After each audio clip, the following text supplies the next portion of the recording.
The year's 1274. The rain falls softly on the stone walls of a Benedictine monastery in the heart of England.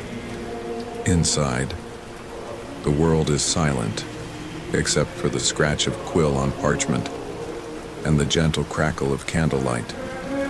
You are a monk, a scribe, a keeper of knowledge in an age where books are rarer than gold.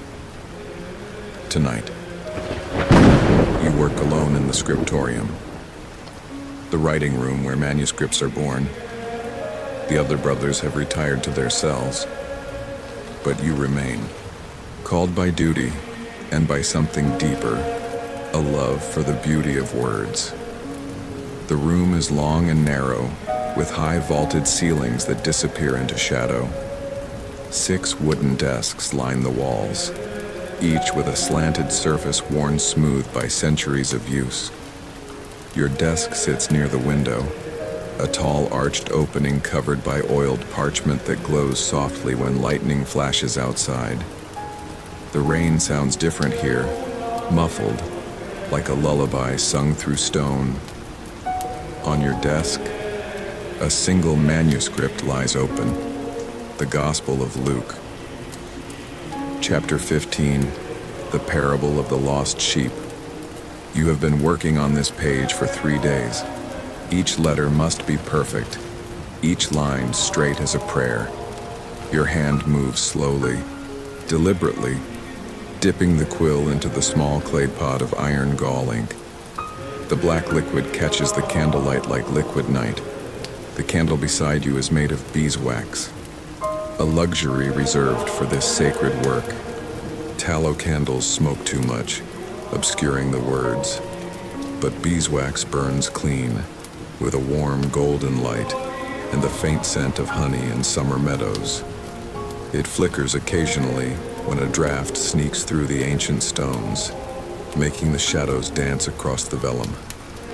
Vellum, calfskin, stretched and scraped until it becomes thin as a whisper, smooth as silk.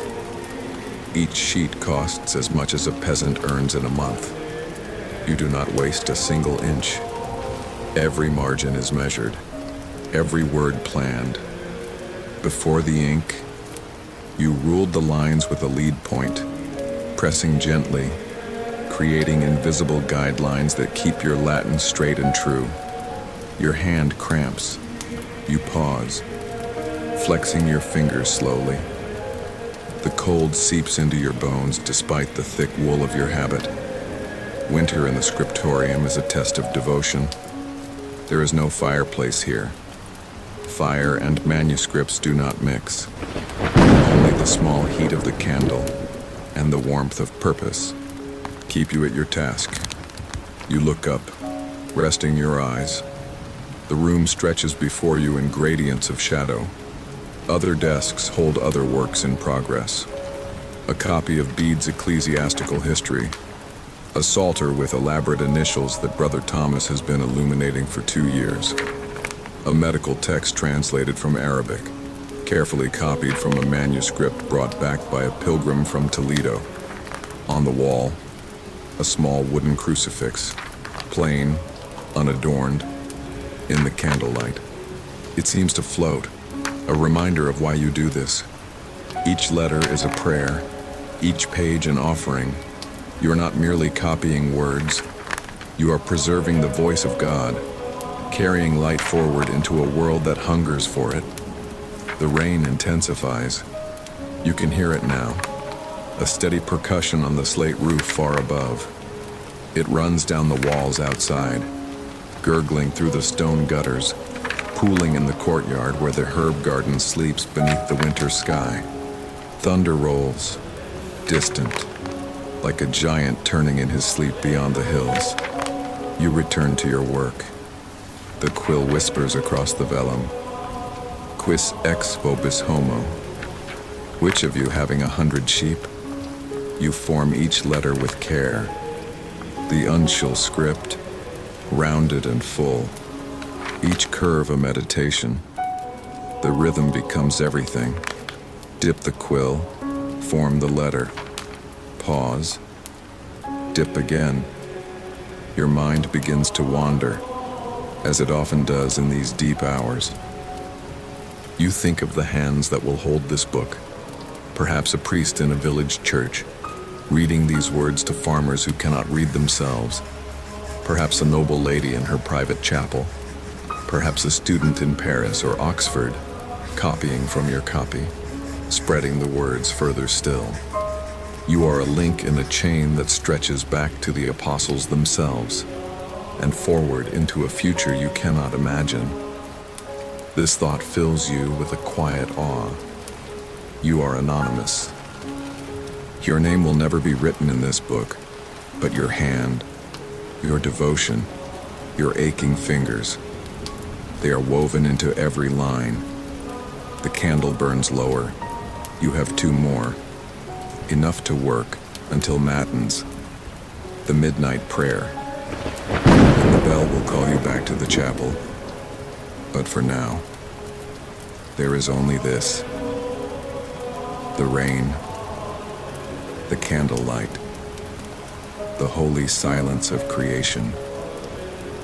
You reach the end of a paragraph. Time for decoration.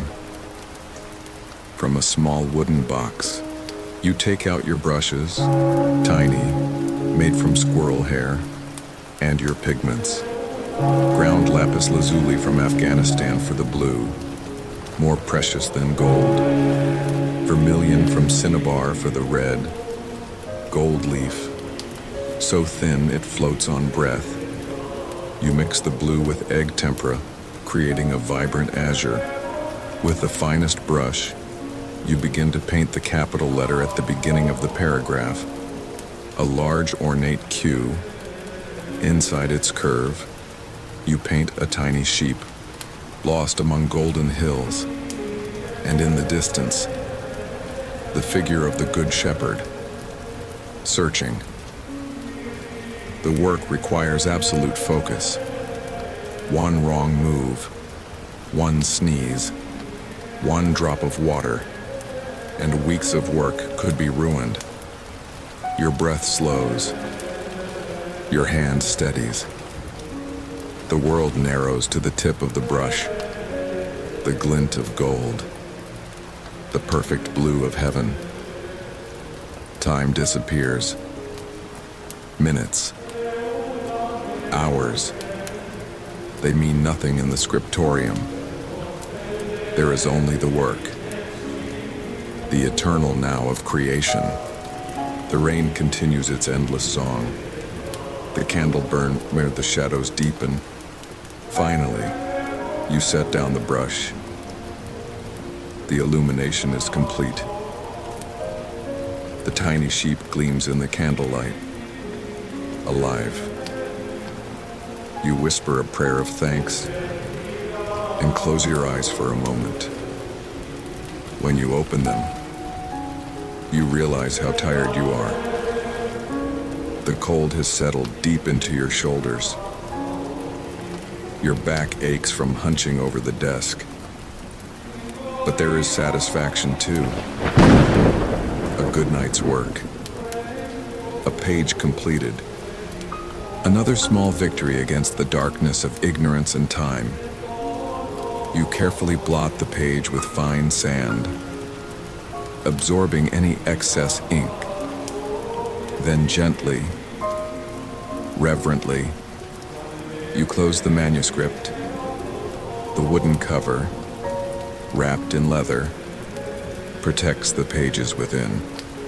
Tomorrow, you will begin the next page, and the next, and the next, until the gospel is complete, until your small part in the great work is done. You stand, slowly, your knees protest. You take the candle and walk toward the door. Your shadow stretches behind you, tall and thin, like a memory. At the threshold, you pause, looking back at the Scriptorium. In the darkness, The other manuscripts seem to whisper. Ancient voices. Preserved. Waiting. You step into the cloister. The rain has softened to a gentle mist. The cold air fills your lungs, clearing your head.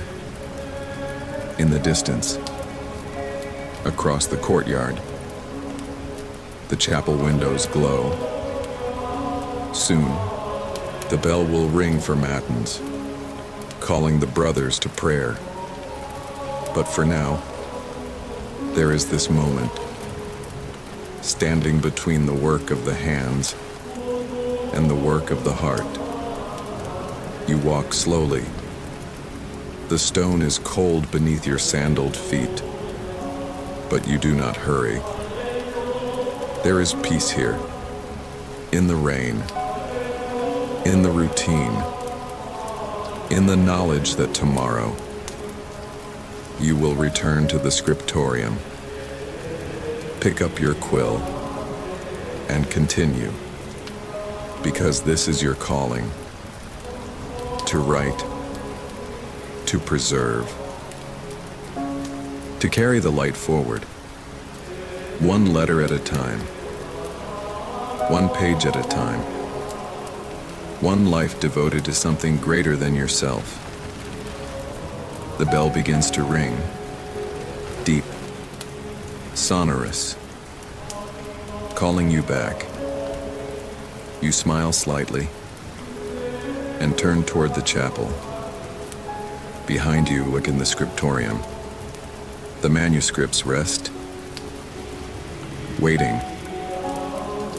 For the rain passes, the candle burns out, but the words remain forever, whispering through the centuries to anyone who will listen. And now, as the rain falls gently on the ancient stones and the candle finally flickers out, it is time for you too to rest. Let the Scriptorium fade. Let the scratching of the quill become distant. Let sleep find you, as it finds the monastery, wrapped in darkness and peace in the endless rain. Good night, scribe of the ages. Your work is done. Sleep well.